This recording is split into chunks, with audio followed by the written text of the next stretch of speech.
So in the previous videos, we've been studying this system here, in which we have a protein X that can be activated by some forward rate constant alpha, and then that activated protein can be inactivated by some backward rate constant beta. And in this video, I want to sort of actually go away from this specific example, because it ends up that the solution to this system, which we've already established, looks like this after you take this differential equation and separate variables. So we've already established that this is a solution, and it turns out that this solution, where you have a dynamic variable x, which in our case is the proportion of activated protein, but it turns out that you can find a lot of dynamical systems that will behave this way, where x approaches some steady state with a time constant tau. And xss and tau, and you could say tau x, xss and tau are both constants. And I've sort of told you that the time constant, if you look at the specific solution, you can see that the time constant is scaling this time-dependent factor, which basically determines how quickly the dynamic variable x approaches steady state. And I wanted to just quickly in this video give you a little bit more intuition about what the time constant means in concrete terms. So one way that you can think about this is you can think about what x is going to be at different time points. And we've considered what happens when you have x of 0.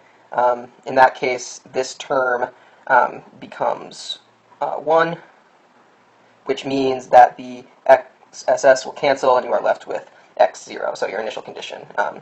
And that's pretty important, because if x0 was not our initial condition, that would mean that we solved the equation incorrectly. So we know that x0 is 0, and I've also mentioned that when time approaches infinity, then you're going to have x steady state, and that occurs because this whole term will go to 0 because this exponential will go to 0. So we talked about those two time points, but what happens in between? Well, you can think about what happens to x when the time is equal to one time constant, so t is equal to tau. So I didn't mention this, but tau is going to be in units of milliseconds. And if you remember the definition, this is a short digression, but if you remember, we define tau to be 1 over alpha plus beta. And alpha plus beta, I said before, were constant, and they were rates, so they could be in units of something like 1 over milliseconds. And therefore, the time constant is going to be in units of milliseconds in this case, or seconds, or microseconds, or whatever time scale you end up to be working with. So the time constant is in units of time. So we can think about what happens to x when t is equal to 1 tau, or 1 time constant. Well, in that case, this term here is going to equal e to the negative tau over tau, or e to the negative 1. And when that happens, let's clear that. Oh gosh, went too far back. Okay, so when that happens, you get the following equation. You get xss minus xsx minus x0, e to the negative 1. And e to the negative 1, if you just do it on your calculator, ends up being something close to 0.37. Okay, so what does this mean then? Well, if this term here was equal to 0, we would be at steady state. So, and we know that this term is decreasing with time because we are approaching steady state. So this basically means that we are 0.37 away from steady state. And one way that, the way I like to think about it is that x is 63% of the way to steady state. 63% to xss. And why 63? Why 63%? Well, you would take 1 minus 0.37 would be 0.63, which is sort of 63%. So if you stare at that long enough, then that should be somewhat reasonable to you, because you're only 37% to go, so you've traveled 63%. Okay, and then you could also think about x when t equals 2 tau. In this case, this exponential up here is going to be e to the negative 2, and it turns out that when t is equal to 2 tau, So this was 63% of the way to XS. And at 2 tau, we were about 87.5% to XSS, if you do the algebra. And you could do this, one more time. T equals 3 tau. Then we are 95% to XSS.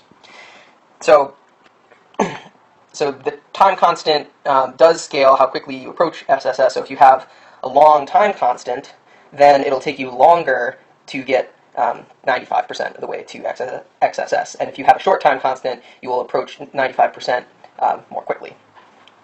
So let's draw this out. Okay, so I'm going to have